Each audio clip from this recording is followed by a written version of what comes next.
Praise the Lord. எனக்கு பிரியமானவர்களே, நம்முடைய வாழ்க்கையில் அநேக சமயங்களில் கடவுள்கிட்ட நம்முடைய தேவைகளை சொல்லி ஜெபிக்கிறோம்.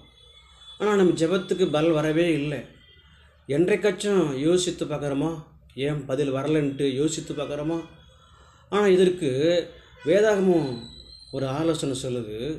1 யோவான் 3ஆம் அதிகாரம் 22ஆம் வசனத்தை வாசிக்கும் பொழுது, அவருடைய கற்பனைகளை நாம் கைக்கொண்டு அவருக்கு முன்பாக பிரியமானவர்களை செய்கிறபடியினால் நாம் வேண்டிக் கொள்கிறது எதுவோ அதை அவராலே பெற்றுக்கொள்கிறோம்.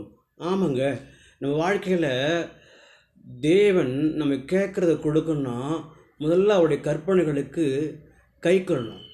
ரெண்டாவது, அவருக்கு பிரியமானதை செய்யணும். அவருக்கு பிரியமானது என்ன? அவருக்கு பிரியமானது தேவனுடைய ஆலயத்துக்கு செல்வது. அவருக்கு பிரியமானது பிறருக்கு நம்ம நன்மை செய்வது, ஜெபிப்பது, அவர் மேல் அன்பு கூறுவது.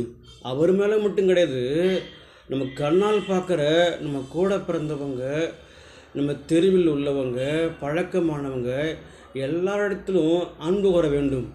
அது மட்டும் கிடையாது, ஒவ்வொரு நாளும் தேவனுடைய வார்த்தைக்கு கீழ்ப்படிய வேண்டும். ஒரு நாளும் கர்த்தரையோ வயசில் பெரியவங்களையோ யாரையும் காயப்படுத்தக்கூடாது. அப்படிப்பட்ட வாழ்க்கை வாழ்ந்தால் கர்த்தருக்கு பிரியமாக இருக்கும். இப்படிப்பட்ட காரியங்களை செய்தால் கர்த்தர் நீங்கள் கேட்குற எதுவோ அதை எல்லாவற்றையும் செய்வார். God bless you. ஆமேன்.